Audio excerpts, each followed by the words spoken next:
Mr. Peter David, thank you so much for this interview. I just wanted to, my first question is, what made you want to write comics? What made me want to write comics? Well, when I was working at Marvel Comics in the sales department, I wanted to pursue a career in writing. I had not really considered the possibility that I could actually make a full-time living at it, but it kind of worked out that way. When I was a kid, I was reading comics all the time, and as I grew older and decided that I wanted to pursue a career in writing fiction, comic books seemed to me a fairly attractive venue that I could tell stories in. And through a number of years of persistence, I eventually managed to break in and become a regular writer for comic books. Is there a character that you haven't worked on that you would like to work on in the future? Uh, well, let's see. I would love to write Doc Savage, which, as it now turns out, is being published by DC. But I think Doc Savage and the Fabulous Five are really cool. All right. I just wanted to ask you, how do you feel about comics in society? Do you think comics change society or reflect society or a combination of both? Or I think that they more reflect society than change it at this particular point in time. I mean, back in the 1950s, a guy named Dr. Frederick Wertham tried to make the argument that comic books were largely responsible for juvenile delinquency, a claim that was eventually proven to be utterly without foundation. I don't think the comic books have that much of an influence on day-to-day society. The characters are certainly iconic, they're certainly recognizable and much beloved, but you get lots of kids wearing Spider-Man sneakers and Spider-Man t-shirts and carrying their books to school in a Spider-Man backpack, and they don't read comic books at all. They know the characters from the video games and the television shows, from the movies, but they don't necessarily read the comic books, which to my mind is sad, but on the other hand, it's simply part of the fact that fewer and fewer people in this country are reading at all. It really seems like the characters have transcended the medium in which that they were done. That said, it's great that so many people still have such affection for the characters. um, my next question was, would you have any advice for somebody who, let's say, has any type of interest in working in the field of comic books in the future? Well, if they want to work in the comic book field and they want to get into writing, which is my particular area of expertise, why yes, I recommend they buy my book, Writing for Comics and Graphic Novels by Peter David.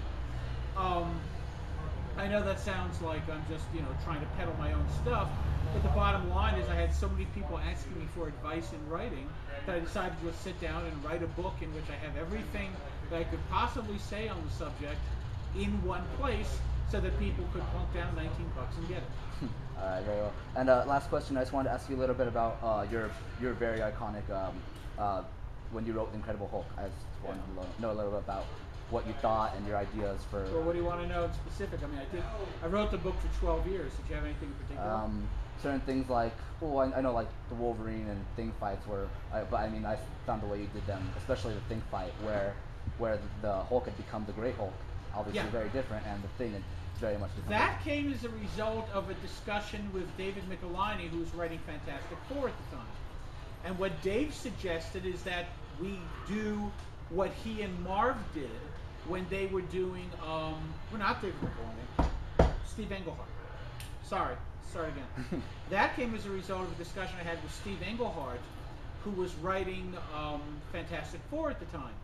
And what Steve suggested was that we do the same thing that he and Marv Wolfman had done when they did a Doctor Strange Dracula crossover, which basically was, you kill my character and I'll kill your character. So we did a crossover with the Fantastic Four and the Incredible Hulk, which in the pages of Fantastic Four, the Hulk would get the crap kicked out of him by the Thing, but then in the pages of the Hulk, the Hulk would then have the last word, so to speak, and get the better of the Thing.